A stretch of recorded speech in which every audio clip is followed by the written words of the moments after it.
Party पे development की बात नहीं करते हैं? क्यों उन लोगों के लिए मैसेज नहीं है? देखिए, राजनीति जो हम लोग करते हैं, अब जो करना चाहते हैं, आपने ठीक कहा कि एक लंबी राजनीति होनी चाहिए और लंबी राजनीति का अपना एजेंडा होता है।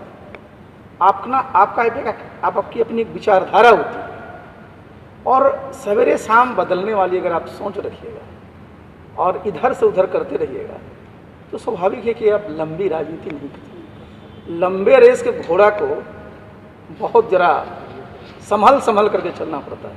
ये तो पता चला कि एक ही रेस में आपने इतनी तेज दौड़ लगाई, पास तो कर गए, लेकिन पता चला कि आगे एक्सीडेंट हो गया। इसलिए राजनीति में सब लोगों को, सब जगहों को, सब चीज़ों में हमेशा अपना जो हमारा पक्ष है, हमारी जो विचारधारा है, उस पर काम करना। सर, दिल्ली में जदयू की बात कर रहे हैं कि सारे लोग जदयू में आएंगे, क्या केंद्रीय मंत्री? देखिए, आपने 2-3 सवाल एक ही साथ पूछ दिए। जहाँ तक केंद्रीय मंत्रिमंडल का सवाल है तो मैंने 2 दिन बता चुका, उसमें कुछ कहने की आवश्यकता नहीं। जब भी विस्तार होगा हम लोगों ने बता ही दिया उस चीज़ का। जहाँ तक जो आज अलग हुए हैं, पहले तो आप जानते हैं इसकी प्रक्रिया है, वो प्रक्रिया पूरी होगी, उसका नोटिफिकेशन होता है, अलग दल की मान्यता मिलती है, उनके नेता बनते, सब चीज़ें होता है। उसके बाद हर एक पार्टी का अपना संविधान होता है, उस संविधान के अनुसार आगे की कार्रवाई होती है, समझे ना। और आप जानते हो तो एनडीए के हिस्सा रहे हैं और एनडीए में हम लोग तो 2 ही लोग नहीं हैं, बीजेपी और जेडीयू है। दोनों जगह जहाँ जाएंगे स्वागत होगा। तो दिल्ली में भी उन्होंने कहा कि नीतीश कुमार एनडीए के सर्वमान्य नेता हैं, पशुपति पारस से भी बोल रहे थे। तो क्या लगता है कि विधानसभा चुनाव के बाद जब चिराग पासवान बयान पर बयान दे रहे थे नहीं, ये तो मैंने आपको बताया ही कि देखिए सब लोग एक देखिए बहुत ही यहाँ अच्छे ढंग से हम लोग एनडीए को चला रहे थे। उसमें याद करिए ना, पशुपति पारस जी भी यहाँ पर मंत्री थे, लोकसभा में जो चुनाव लड़ा गया था ये बहुत अच्छा माहौल था। और जिस प्रकार माहौल को खराब किया गया तो स्वाभाविक है, लोग सब लोग अंदर से कोई प्रसन्न तो थे नहीं, सब लोग दुखी थे। तो वो तो होता ही है ना, कितना दिन तक लोग किसी के मनमानी को बर्दाश्त करेंगे। क्या लगता है सर, जो विधानसभा चुनाव में नंबर सब लोग को है, ये चिराग उनको कमी के परिणाम? देखिए, एक बात बता देते हैं, अभी उनकी उम्र बहुत है। मैंने बताया ना कि आदमी को लंबे रेस का घोड़ा होना चाहिए और लंबी राजनीति में पूछना चाहिए। और सबसे ज़रूरत है कि राजनीति में अपने सिद्धांत के साथ साथ आपके साथ जो अनुभवी लोग हैं, आपके जो सहयोगी के अनुभवी हैं, उनका भी मान सम्मान करना सीखें। Thank you. दिनों में कांग्रेस में भी टूट देखी जा रही है, संभावना है कि अच्छा, आप जरा देखिए जिस पार्टी का नाम, आप जरा इस वक्त को गौर करिए। बंगाल में इनकी सरकार हुआ करती थी, आज भी लोकसभा में जो विपक्ष के नेता हैं कहाँ के? बंगाल के।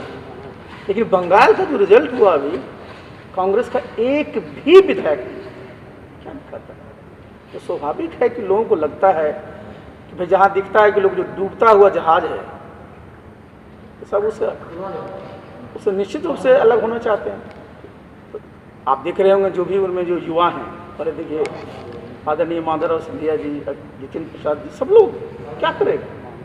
आप राजस्थान में भी देखते रहते सचिन पायलट जी का।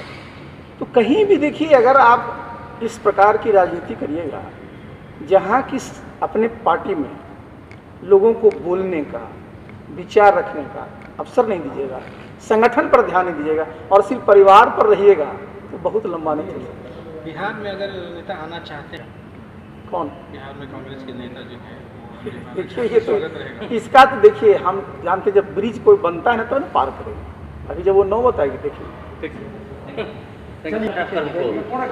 देखिए, एक कहावत है, as you sow will you reap. जो बोइएगा उसको काटिएगा। आप जानते हैं स्वर्गीय रामविलास पासवान जी देश के बड़े सम्मानित नेता थे और उन्होंने इस पार्टी की स्थापना की।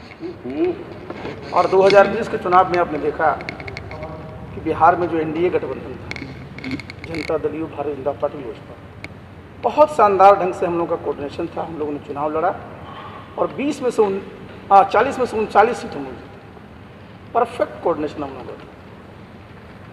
रामविलास जी की तबीयत खराब हुई। 2000 आपने देखा कि 20 का जो हमारा असेंबली का चुनाव हुआ, उसमें जो उनके पार्टी को नेतृत्व दे रहे थे, उनका कैसा खराब रवैया। किस प्रकार की रणनीति उन्होंने बनाई, किस प्रकार से एनडीए को डैमेज किया, तो स्वाभाविक है कि अगर आपके मन में कुछ इस तरह की बात रहेगी तो उसका तो परिणाम आएगा। और साथ ही आप जानते हैं कि लोक जनशक्ति पार्टी में स्वर्गीय रामचंद्र पासवान जी का, उनके भाई पुष्पति पारस जी का और भी जितने साथी हैं, सब लोगों का एक योगदान रहा और सब लोग पुराने अनुभवी सब राजनीतिज्ञ हैं। और आप जानते हैं कि बिना मेहनत के किसी को बहुत बड़ा पद अगर मिल जाता है तो देखिए, पद प्राप्त करना और उसको पचाना, ये दोनों बहुत अहम होता है। और स्वाभाविक है कि अगर आप किसी पद पर हैं और अपने व्यवहार से, अपने कंडक्ट से आपके जो सीनियर हैं, आपके जो सहयोगी हैं, उनको सम्मान नहीं दीजिएगा तो क्या ऑप्शन हो। और यही कारण आप देखिए ना कि 6 में से 5 लोगों ने निर्णय लिया। ये तो मैंने बताया ही कि जो यहाँ विधानसभा के चुनाव में जिन्होंने जिस प्रकार की नीति अपनाई, उससे लोग नाराज थे। आपको याद होगा, इसी हॉल में हम लोगों ने कुछ महीने पूर्व, हमारे अध्यक्ष जी थे, बहुत सारे साथी ज्वाइन किए। तो स्वाभाविक है कि जैसा मैंने कहा कि जैसा करिएगा वो पाइएगा। ये